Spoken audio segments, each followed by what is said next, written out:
मेरा आपसे सवाल है कि अल्लाह इंसानों का इम्तिहान लेना क्यों चाहता है? वो मुतलकुल अनान है, मालिक है, ठीक है, वो ऑलमाइटी है, हम्म, ओमनीसिएंट है, ओमनीपोटेंट है। अच्छा, हम्म, अगर आप किसी कंपनी में, छोटी सी कंपनी में काम कर रहे होते हैं, तो जो उस कंपनी का मालिक है, हम्म। उसको उससे भी आप नहीं पूछ सकते कि तुमने ये पॉलिसी कंपनी की क्यों बनाई हुई है। यानी आप बताना ये चाह रहे हैं कि मालिक की मर्जी है ना? जब जी, आप ये आर्गुमेंट जब दे देते हैं ना कि मर्जी, तो मर्जी से तो कुछ भी चीज सही हो जाती है। मिसाल के तौर पे एक इंसान जिसके पास ताकत है, वो किसी बच्ची का रेप कर रहा है, ठीक है। अब उससे कोई पूछ रहा है भाई क्यों कर रहे हो रेप, गलत काम है, तो वो कहता है मेरी मर्जी, मेरे पास ताकत है, मैं कुछ भी करूंगा। मर्जी और ताकत से वो रेप करे, तो वो रेप करना सही नहीं हो जाएगा। आपने मिसाल दी कि एक शख्स बच्ची का रेप करता है तो उसको वो कह दे कि मेरी मर्जी है। तो मैंने हाँ। आपसे कहा कि हम बच्ची के रेप को इसलिए गलत समझते हैं कि हमें हम्म, इखलाकियात और जो हमारे एग्जिस्टिंग कानून है वो बता रहे हैं। ठीक, नहीं तो आपको नहीं समझ लेकिन में आता कि बच्ची का रेप करना लेकिन गलत अगर है? हाइपोथेटिकली हाइपोथेटिकली मैं उसी मिसाल के अंदर रहता हूं, अगर हाँ। आप ये समझ लें कि पूरी दुनिया में ये ये अमल जो है हर शख्स बच्ची का रेप कर रहा हो, हम्म, हाइपोथेटिकली, तो हम्म। उसको कोई शख्स गलत नहीं कहेगा। नहीं, हमारा बिल्कुल गलत कहते हैं। देखो सुन, पहले तो आप जो, एक मिनट, मैं ये दुनिया में अगर बहुत सारे लोग भी बच्ची का रेप करना शुरू कर दे, तो उनके बहुत सारे लोगों के बच्चियों का रेप करने से वो सही नहीं हो जाएगा। मैं मैं आपको एक और आपसे एग्जांपल देता हूँ, एक और एग्जांपल दीजिए। दे देता हूँ। हम्म, अल्लाह अल्लाह जो है वो हर चीज का क्रिएटर है, मालिक है। ठीक हो गया।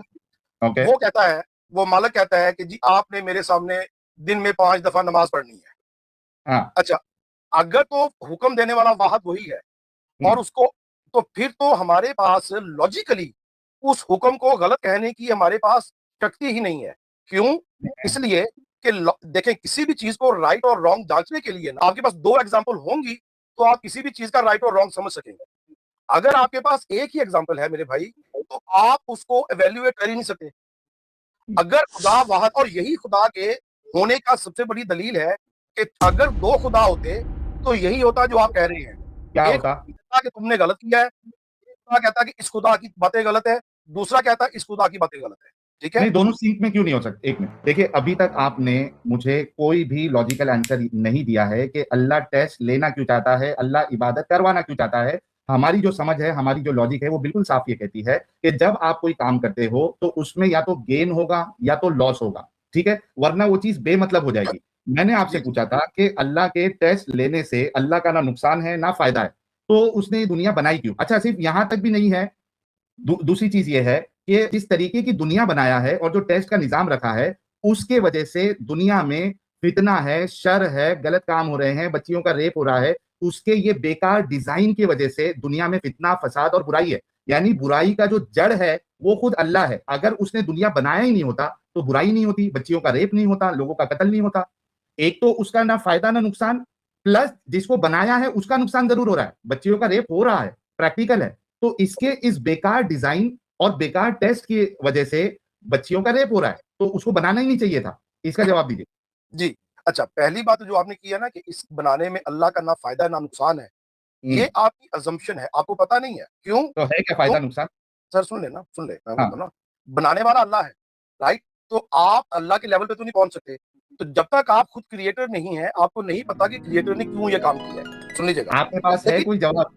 सर, लेकिन आपकी बात आगे जवाब दे रहा हूँ। एक जी, एक सेकंड में। जी, जी। देखिए, आप कह रहे हैं कि जब तक आप क्रिएटर नहीं होंगे आपको नहीं पता चलेगा, मतलब आपके पास जवाब नहीं है ना। कि मैं कुरान की आयत दे देता हूं आपको।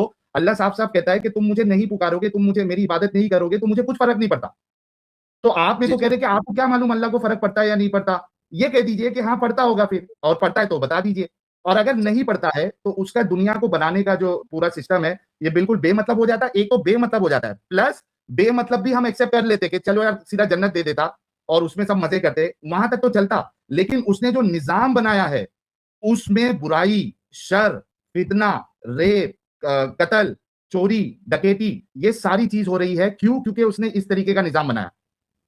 ठीक हो यहां गया पे पहुंचना है कि ऐसा निजाम क्यों बनाया। कि आपने कह दिया कि अल्लाह ताला का जो निज़ाम है वो गलत है, राइट? ओके। राइट। तो अब आपको ये देखना है कि अल्लाह ताला का निज़ाम जिसको आप समझे हैं अल्लाह ताला का निज़ाम, क्या वाक़ई ही आप अल्लाह ताला के निज़ाम को समझे हैं? मिसाल के तौर पे आप छोटे होते हुए आपके वालिद साहब ने आपकी कभी ना कभी तो पिटाई की होगी, हम्म, किसी ना किसी बात के ऊपर। अच्छा, हम्म। जब आपकी मेरे पिटाई हो मामा रही ने थी मेरी वो, पिटाई की है। मेरे वालिद साहब मेरे पैदा होने से पहले ही उनका इंतकाल हो गया था, फौत हो गए थे। तो हाँ, लेकिन मामा ने पिटाई बहुत की है और उस मामा से मैं बहुत मोहब्बत करता हूँ, लेकिन हाँ बहुत पिटाई बहुत जरूर की है। या जी। एग्ज़ैक्टली आपने मेरा आर्गुमेंट खुद ही दे दिया। बावजूद इसके कि आपकी मामा ने आपकी पिटाई की, आप फिर भी उनसे मोहब्बत करते हैं, इसलिए कि आपको पता था पहली बात डीप डाउन कि वो पिटाई जो है वो गलत नहीं हो सकती, उसके पीछे मेरी ही भलाई होगी। लेकिन लेकिन जिस मोमेंट के ऊपर आपकी पिटाई हो रही थी, उस मोमेंट आपको यही लगता होगा, ज़ाहिर आप रिकॉल तो नहीं कर सकते, लेकिन हमें साइकोलॉजी ये बताती है कि उस मोमेंट के ऊपर आप अपनी मामा से नफ़रत भी कर रहे होंगे, आप अपनी मामा को गलत भी समझ रहे होंगे और आपको फ्रस्ट्रेशन भी हो रही होगी, वैसी फ्रस्ट्रेशन जैसी आपको अब हो रही है कि आप समझ रहे हो कि अल्लाह ने ये क्यों किया, वो किया। जिस तरह आपकी मामा को पता था कि वो आपकी भलाई के लिए पिटाई कर रही हैं, लेकिन आपको नहीं पता था। इस जी, जब जी। हम अल्लाह ताला के इस निज़ाम के ऊपर एतराज़ करते हैं ना, तो हमें नहीं पता कि उस निज़ाम के पीछे अल्लाह की बिगर स्कीम क्या है। लेकिन पहली बात ये है कि हमें ये देखना है कि अल्लाह का निज़ाम है क्या? क्या जिसको हम निज़ाम समझ रहे हैं, क्या वही निज़ाम है या एक्चुअली इस निज़ाम को हमसे समझने में गलती हुई है? जी प्लीज़ ओवर टू यू। इन्होंने कहा कि यार मेरे मामा ने मेरी पिटाई की, तो मेरे मामा चाहते थे कि मैं एक अच्छा इंसान बनूँ। हाँ, आपकी बात बिल्कुल सही है। मेरे मामा जो है वो ऑल पावरफुल नहीं थे। मेरे मामा इस वजह से पिटाई कर रहे थे क्योंकि उनके पास ये ऑप्शन नहीं था कि बिना पिटाई किए या डाँटी दिए वो मुझे कुछ चीज़ समझा सके। तो मेरे मामा तो इंसान है, लिमिटेड है, वो पावरफुल नहीं है। क्या अल्लाह जो है अल्लाह के पास पावर नहीं था कि वो बिना यानी ये रेप करवाए या इस निज़ाम को सेट किए बिना वो एक ऐसी दुनिया बनाता जहाँ पे प्रॉब्लम ही नहीं होता। आप बताइए जिस बच्ची का रेप हो रहा है, आप उसको कंपेयर कर रहे हैं, मामा बच्चे की पिटाई या बाप बच्चे की पिटाई कर रहा है उसको सुधारने के लिए। उस बच्ची का जो रेप हुआ है, उससे वो क्या सुधार करेगी? उसकी ज़िंदगी में रेप होने से उसका क्या सु बल्कि वो तो अगर वो ज़िंदा है, तो ज़िंदगी भर के लिए उसको एक टेंशन और एक वो क्या कहते हैं डिप्रेशन में चली जाएगी और कई बार तो ये होता है कि जो इस तरीके के दरिंदे होते हैं, वो उस बच्ची का रेप करने के बाद उसका कत्ल भी कर देते हैं। तो उसका रेप और कत्ल के बाद जिस तरीके से मेरे मामा ने पिटाई की मैं और सुधर गया, अच्छा बना, उसका रेप होने के बाद वो क्या सुधरेगी? आपकी मिसाल ही गलत है। मेरे मामा जो है वो लिमिटेड है, उनके पास पावर नहीं था। अगर मेरे पास पावर हो कि मैं अपने बच्चे को बिना पिटाई किए उसको एक अच्छा इंसान बना दूँगा, बना सकता हूँ, तो मैं क्यों पिटाई करूँगा भाई? मेरे बच्चों से मैं मोहब्बत करता हूँ, मैं पिटाई क्यों करूँगा? मेरे पास ऑप्शन नहीं होता है, लिमिटेशन है, इस वजह से ये करना पड़ता है दुनियावी चीज़। वरना आप बताइए इसको अगर अल्लाह से आप मैच कर रहे हैं, तो क्या अल्लाह भी लिमिटेड है कि उसके पास ये इख्तियार नहीं था? और उस बच्ची का जो रेप हो रहा है, वो उसमें क्या सुधार आएगा?